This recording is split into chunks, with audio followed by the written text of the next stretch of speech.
চারটে জিনিস আছে যার, সবকিছু আছে তার। চারটে জিনিস আছে যার, সবকিছু আছে তার। ইহকাল আছে তার, পরকাল আছে তার। চারটে জিনিস আছে যার, সবকিছু আছে তার। ইহকাল আছে তার, পরকাল আছে তার।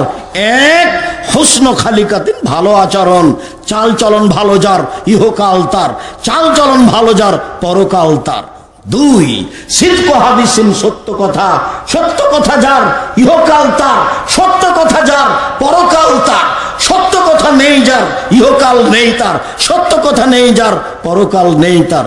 তিন, ইফাতুন ফি তোয়ামাতিন, বৈধ রুজি। চকলেট দিয়ে ব্যবসা করবেন, কলকাতায় হিরোইন কিনে ঢাকায় বিক্রি করার চেষ্টা করবেন না। লোন নিয়ে, ঋণ নিয়ে, কর্জ নিয়ে কোটি কোটি টাকার ব্যবসা করিয়েন না, ভুল হিসাব। রাসূল সাল্লাল্লাহু আলাইহি সাল্লাম এমন একদিন সালাত আদায় করেননি, এই দোয়াটা না পড়ে তিনি সালাম ফিরেননি। এই দোয়াটা তিনি পড়তেন, আল্লাহুম্মা ইন্নী আউযু বিকা মিন আযাবি জাহান্নাম, হে আল্লাহ তোমার কাছে আমি জাহান্নাম থেকে বাঁচতে চাই। ওয়া আউযু বিকা মিনাল কবর, তোমার কাছে আমি কবরের শাস্তি থেকে বাঁচতে চাই। ওয়া আউযু বিকা মিন ফিতনাতিল মাসিহিদ দাজ্জাল, তোমার কাছে আমি দাজ্জালের ফিতনা থেকে বাঁচতে চাই। ওয়া আউযু বিকা মিন ফিতনাতিল মাহইয়া ওয়াল মামাত, তোমার কাছে বাঁচতে চাই ইহকালের ফিতনা হতে, তোমার কাছে বাঁচতে চাই পরকালের ফিতনা হতে। ওয়া আউযু বিকা মিনাল মাসামি ওয়াল মাগরাম, তোমার কাছে বাঁচতে চাই বড় পাপ হতে, তোমার কাছে বাঁচতে চাই ঋণ কর্জ হতে, তোমার কাছে বাঁচতে চাই বড় পাপ হতে, তোমার কাছে বাঁচতে চাই ঋণ কর্জ হতে। ঋণ কর্জ আছে যার, জানাজা নেই তার। ব্যাংকে চাকরি করে, লোন নিয়ে বাড়ি গাড়ি করেছে, বউ খুশিতে আছে, দুনিয়ার পাগল, মাথায় গোবর আছে। নিজেকে দেখাচ্ছে ধনী মানুষ, তাহাজ্জুদ পড়ছে, প্রতি বছর হজ করতে যায়, উমরা করতে যায়। সম্মানিত দিনী ভাই বোন, রাসূল সাল্লাল্লাহু আলাইহি সাল্লাম পরের বাক্যে বললেন, হিফজ আমানাতিন, আমানত আছে যার, সবকিছু আছে তার। আমানত নেই যার, কোনো কিছু নেই তার। আমানত রক্ষা করার চেষ্টা করতে হবে।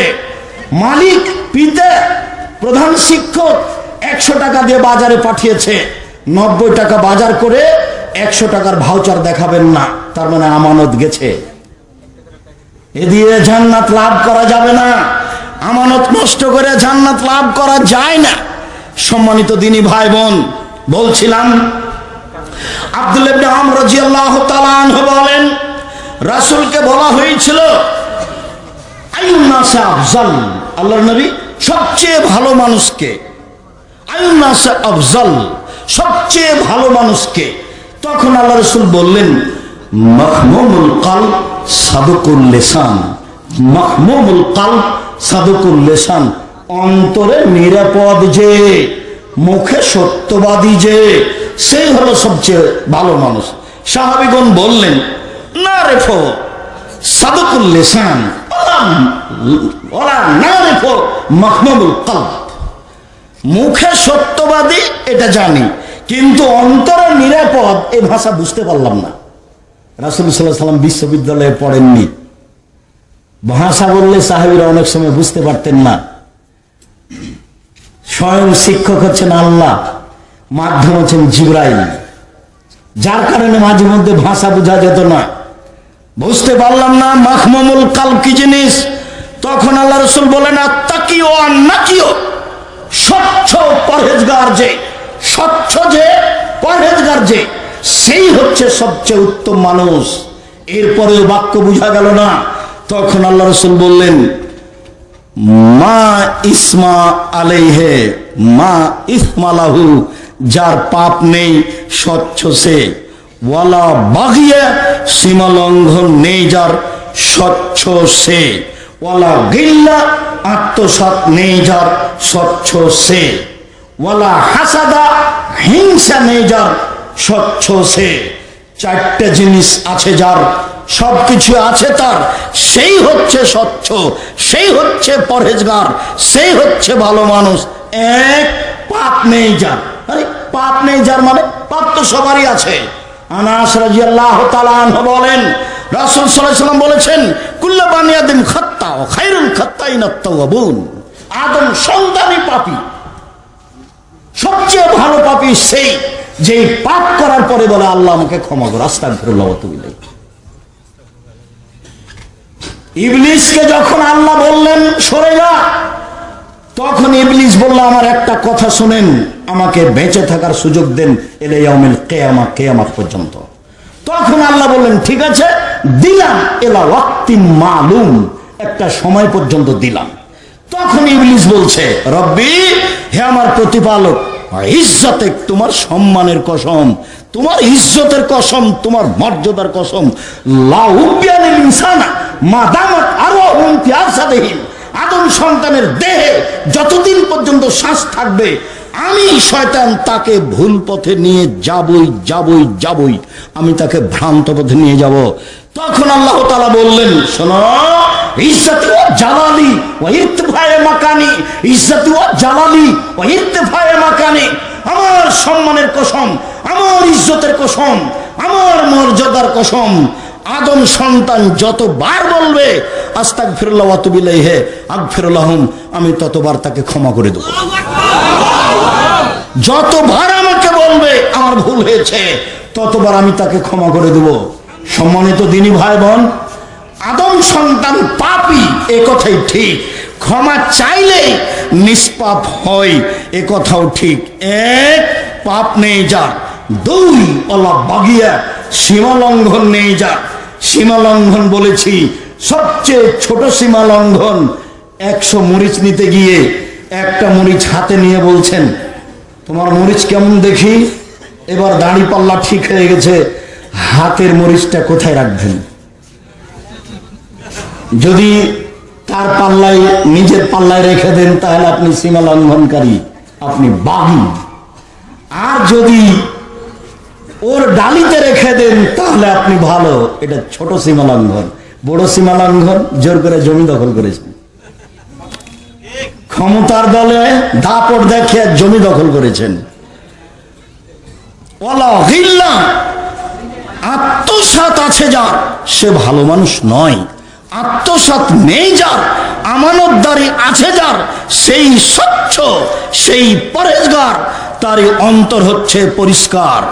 4, ওলা হাসাদা, হিংসা নেই যার, হিংসায় মানুষ জ্বলে যায়, হিংসায় মানুষের ক্ষতি করে। একজন মানুষের ব্যাপারে কিছুই বলল না, শুধু একটা কাজ করলো জাতির কল্যাণের জন্য, আর একজন এমন লেগে গেল যে তার ভাষা দেখলে অবাক হতে হয়, মনে হচ্ছে যে ওর বাড়ি ঘর জ্বালিয়ে দিয়েছে, ওর রাগ দেখে মনে হচ্ছে। ওর ভাষা আমাকে মনে হয় এরকম, যখন আমি বলেছি শোনেন 7 ভাগে কুরবানি চলবে না, 7 পরিবারে চলবে না, 7 জনে চলবে, তখন আর একজন মাওলানা উঠে বলছে কে বলছে চলবে না, এমন ভাবে বললো আপনারা দেন, কে বলেছে চলবে না? তার দাপট দেখে মনে হচ্ছে যে না জানি কি, ঠিক এরকমই মনে হচ্ছে, না জানি তার বাড়ি ঘর জ্বলে গেছে, না জানি কি যে করছে, কি যে বলছে, বুদ্ধি হারিয়ে দিয়েছে। হিংসা খুব খারাপ জিনিস, হিংসা করে বেঁচে থাকার চেষ্টা করিয়েন না।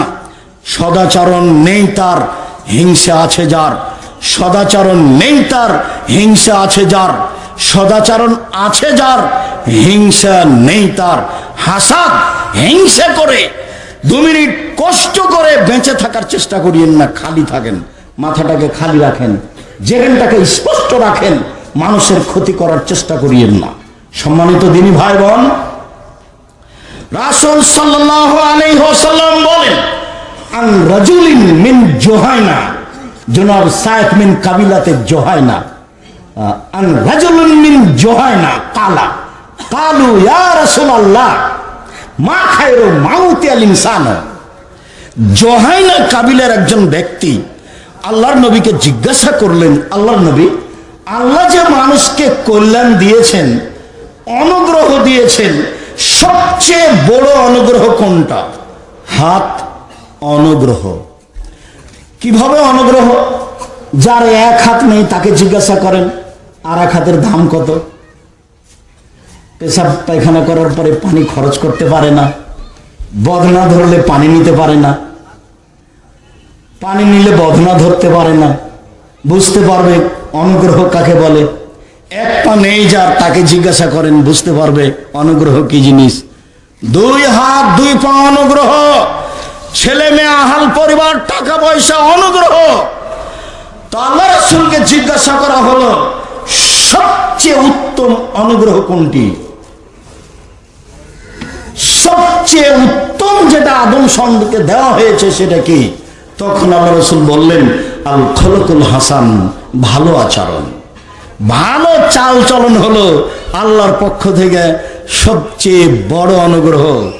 ভালো চাল চলন হলো আল্লাহর পক্ষ থেকে সবচেয়ে বড় অনুগ্রহ।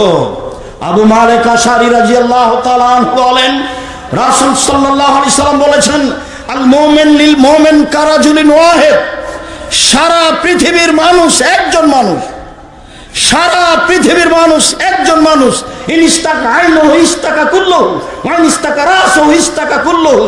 যদি চোখ ব্যথা করে, সম্পূর্ণ শরীরে ব্যথা বুঝতে পারে, আমি ক্ষতিগ্রস্ত হলে আপনি সেই ব্যথা ভোগ করবেন, তার মানে আমি আর আপনি একজন।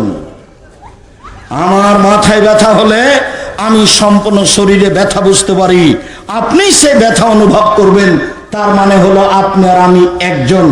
আর এখন একজন যদি বিপদে পড়ে তাহলে আর একজন বলে ঠিক হয়েছে, ঠিক হয়েছে, উচিত হয়েছে, উচিত হয়েছে।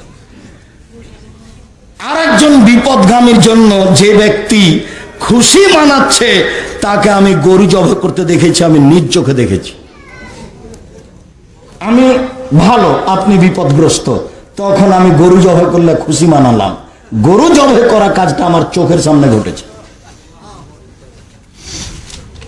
সদাচরণ কি জিনিস? সদাচরণ কাকে বলে? আনাস রাদিয়াল্লাহু তাআলা আনহু বলেন রাসূল সাল্লাল্লাহু আলাইহি সাল্লাম বলেছেন আল মুমিন লিল মুমিন কাল বুনিয়ান ইয়াশুদ্দু বাযুহু বাযান সুম্মা শাব্বাকা বাইনা আসাবিহি। রাসূল সাল্লাল্লাহু আলাইহি সাল্লাম বললেন একজন মুমিন আর একজন মুমিনের জন্য প্রাচীর, দেওয়াল। একটা ইট আর একটা ইটকে যেমন ভাবে ধরে আছে চেপে, তখন বাস্তব দেখা দিয়ে তিনি ডান হাতের আঙ্গুলকে বাম হাতের আঙ্গুলের ভিতরে ঢোকালেন। পৃথিবীর মানুষ দেখো, ডান হাতের আঙ্গুল বাম হাতের ভিতরে যেমন ঢোকে গেল, একটা আর একটার সাথে লেগে আছে। সারা পৃথিবীর মুমিন পুরুষ নারী একজন মানুষ। একজন ব্যথিত হলে আর একজন ব্যথা বুঝবে। অবাক হতে হয়, দল সংগঠন করে মানুষ এমন ভাবে পচে গেছে, এমন ভাবে বিবেচনা হারিয়ে গেছে, কেউ কারো বিরুদ্ধে ভালো মন্দ বিবেচনা করার চেষ্টা করে না, নির্দ্বিধায় বলে যাচ্ছে। মনে রাখবেন, যেই জিনিসে আপনার বিবেকের ক্ষতি করে সেই জিনিস থেকে আপনি বেঁচে থাকবেন। কোন জিনিস যদি আপনি বেশি ভালোবাসেন সে আপনাকে বোকা বানাবে, কথাই ঠিক, আপনি বেঁচে থাকার চেষ্টা করবেন।